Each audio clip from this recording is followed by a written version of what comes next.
Shabbat Shalom. Shabbat Shalom. Chag Sameach. Chag Sameach. So as you can see, I don't have a seat on this. I got this yesterday. What does it say on the back? So we went to the Nova exhibit, and this is touring the country, and it is the exhibit for what happened on October 7th. We are so grateful that they are extending it to November 3rd, and no matter how upsetting you think it might be, we are going to arrange carpools, we are going to go to Factor's Deli after, and I really want to have a good showing of people to see this. I truly think that if every person in the universe saw this exhibit, they would understand where Israel is coming from. And I myself was shocked. They have cell phones with recordings that the young people had made as they were in hiding that were found afterwards. Yes. I know, but they found these things after. And so they had shoes, they had all their belongings. So they were able to create an exhibit that reflected what it was like to first come in to the concert, the joy, the celebration, the dancing. And then you moved into the camping area and the market and the bar area and all the joy and the fun. But then surrounding everything, they had videos of actual testimonials of people who were there that tried to rescue people, people who were running and that hid in tanks and under tanks and in holes, and phone calls to their parents, where one person, was shot and killed and the other one was, laying on top of them trying to protect them. It's extraordinary and it is devastating. But at the end of it, there is hope. And that is what is so amazing about the Jewish people. We are resilient. And when we look at it and say, oh my gosh, I can't look at it. It's just too much. Yes, it's too much. But they had rooms where they had movies playing of people that survived it, including the man who put on the entire event, who said, why do I have to carry this burden around with the rest of my life, that I'm the one that this event on where all these people died or being still held hostage. But then you realize that he's the one that has to change the world. He's the one that has to make the opportunities for people to heal. And they need a lot of healing. And there are some people who still can't go home because they're just so devastated. So they're setting up different kibbutzim and houses and places where people can do sound healing and meditation and grow and learn and share, and then go out and make sure that this does not happen again. And not by might, but by spirit, what we say at Hanukkah. And so I got this to support them. And so I think it's important to go, and everything there, they even have Israeli snacks to eat. But it is devastating, but it is very, very important. Very fortunate. It started in New York and now it's here, and they did extend it. So I encourage you, if you're worried, call me. But I really think it's important to go. And I think it's important to state that as the memorial candle burns, but also as we are rolling our Torah back to the beginning. What do we want for our world and for Yerushalayim and for our children and for their children? What do we want for our world? And how are we going to embrace and reach for the future, reach for the light? We have to be able to deal with the darkness, because the darkness is going to come us. And the more light we have, the more it's going to try to attack us like moths to a flame. That's what we have to do. We have to stay. We have to be resilient, and we have to really learn from them. There were two young girls at the end. There was a huge concert. You see all of them and doing a concert and dancing and singing 4 or 5 months after this massacre. And there was two young women who were hostages who were freed, that were literally on the stage singing and saying, we will not let them stop us. We will not let them take this from us. And if someone who was held hostage can come out and have that kind of faith and fortitude and resilience, then the very least we can do is go to the exhibit and them. There's places where they have walls with all of the ones who have passed, and write little cards to them, and there's memorial candles all lit. It really is something that's extraordinary. Jeremy, Kathy Cohen, and Marcia and I went. Something to say. Come to the microphone. So.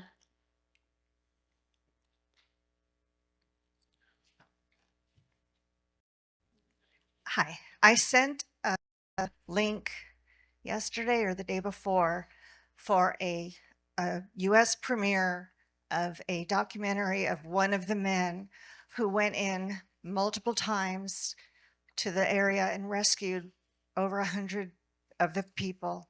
And it's, I think it's being shown next Monday or. Yeah, because I'm not back yet. It's at the Save-In Theater. Yeah, and so if any of you want to go, you have to register. It's free, but I have a carpool already going, and I can help you with carpools. Thank you. Thank you. And so we encourage you to please participate in these things. This is, we chose to honor them. We didn't have a big, or anything. We really wanted to be up close and personal to, what had happened and be able to support this venture. So please come with us again when we go. We are making arrangements. Marcia's talking to them about making sure that there's places for people who are challenged to be able to sit and to be able to experience it. There are different places to sit and watch a video, and there's also places to sit in the exhibit. But if you want to walk from place to place and listen to the video and do that, you are going to have to stand for that, but then you can go sit down. So I'll be there. I'll help you. I've already, so we'll make it work. So please, if you want to go, we'll make it work. So Shabbat Shalom, Chag Sameach, Vayehi Erev, Vayehi Boker, Yom Echad. And then there was evening, and then there was morning, day one of creation. Words that we will hear chanted right over there later on in our service as we unroll our Torah and we turn it back to the beginning. Tonight we are combining 3 services because we do it differently: Shabbat, Sukkot, and Simchat Torah. Lavriyu. We have come through High Holy Days with hopefully a fresh slate and a very brand new perspective. We are fortunate to have so many opportunities to renew and rebuild in our Judaic system. Passover, we rid our homes of the chametz and our souls of all the things that puff us up.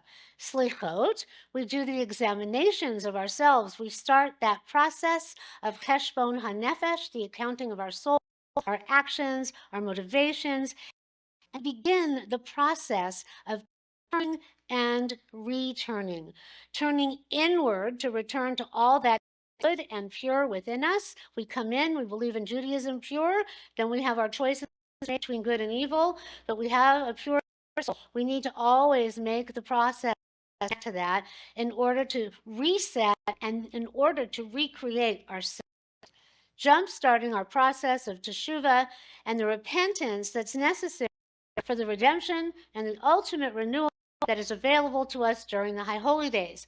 Then we're led to Sukkot. And Sukkot is a time of gathering and celebrating the abundance that we have received. Abundance is for the purpose of sharing. So we open up our homes, we open our hearts to God and to one another, acknowledging every single thing we have in life is temporary, fragile, and it can be gone in a moment. Fires, floods, earthquakes, even emotional turmoil, war. What lasts forever is love and the connection to family and friends and the divine. Simchat Torah, we rejoice with our great guidebook that we have been given to manifest destiny and everything that is possible. Anything possible. We have been given an extraordinary mind, an extraordinary spirit and will. We rewind our Torah, finishing the last year's cycle, which we really need to put behind us, learn our lessons, and then begin anew. Anna is going to chant the very end of the Torah, the actual last verses, and then, as I said, I'm going to go ahead and chant the first day of creation from the very beginning. We wrap up High Holy Days culminating with these 2 festivals, and then hopefully we move forward with the lessons that we've learned and that we are sealed for a new year filled with abundance. So like I say, it's not just that the book closes at the end of Ne'ilah and the evening of Yom Kippur. That book is still somewhat open in Torah until we roll that Torah back to the beginning. Because each and every one of us, not only do we have the actual Torah, we have Torah inside of us. We carry it with us everywhere we go. And so we have that opportunity to check off those last things that we want to do. And we have really until next week to get this done. So we're going to go ahead and hear these verses. And then we're going to know that what happens, we go, as our Torah is set up, we go from night to day. The cycle of our entire being is we're a lunar people, from night to day. So the very first verses actually repeat that. The pattern is set for how we observe and live as a Jewish people. Vayhi erev, vayhi boker, yom echad. There was evening, and then there was morning. We go from darkness to light. And that's what we want to do. We want to go from the darkness that we've all experienced to the light that we can generate. Our individual and our collective souls can reset to truly begin anew. Every single day we are different. Every year we are different. And the message that we receive when we read the Torah year after year after year, it varies as we do. The Torah is considered to be a living entity, unfolding as we are. To quote Rabbi Jonathan Sachs, Simchat Torah was born when Jews had lost everything else, but they never lost their capacity to rejoice. And that's very important for us to remember. As I said at the beginning, a people whose capacity for joy cannot be destroyed. It itself is indestructible. That is who we are. Sukkot and Simchat Torah teach that we should take pleasure in life, take joy in each day. We don't know what tomorrow will bring, but what we do know is we have this moment right now in which to rejoice. We can choose to be negative and surrender to the harsh realities of life and let them drag us down into the abyss of darkness and despair. Or we can choose to look for the joy hidden but present in every single moment. And there's a lot of people dealing with a lot of stuff, but the reality is that we have joy and community and friendship and other things that we find along the way. Rabbi Sachs states, Simcha, joy, doesn't involve, as does happiness, a judgment about life as a whole. Joy lives in the moment. It asks no questions about tomorrow. It celebrates the power of now. The Talmud says that Hillel lived by this principle, Baruch Shem Yom Yom. Blessed be God day by day. Day by day. That's what joy does. It blesses God and blesses us day by day. It celebrates the mere fact of being here, now, existing, when we might not have done, inhaling the full of this day. Everyone take a deep breath in and a deep breath out. This hour, this eternity in a moment that was not before and not be again. Joy embraces the contingency of life. It knows that yesterday is gone and tomorrow is unknown. It doesn't ask what was or will be, and it makes no calculations. It is a state of radical thankfulness for the gift of being, even in our age that is fraught with so much turmoil. There can be happiness. There can still be joy. As we roll our personal and collective Torahs back to the beginning, let us all begin again. Let us have that consciousness. Let us take the knowledge gained as we chant the last lines in our book in order to go on to the next. The very last line is Chazak, Chazak, V'nit Chazek. Everyone say it with me. Chazak, Chazak, V'nit Chazek, which we'll be doing with Dan. And that means be strong, and may we be strengthened. May we go forth from strength to strength. May we gather the strength from actually having made it through another year together. And may we choose to embrace the joy that is inherent in these holidays, letting them propel us forward into this new year with hope in our hearts, understanding and love for ourselves and each other.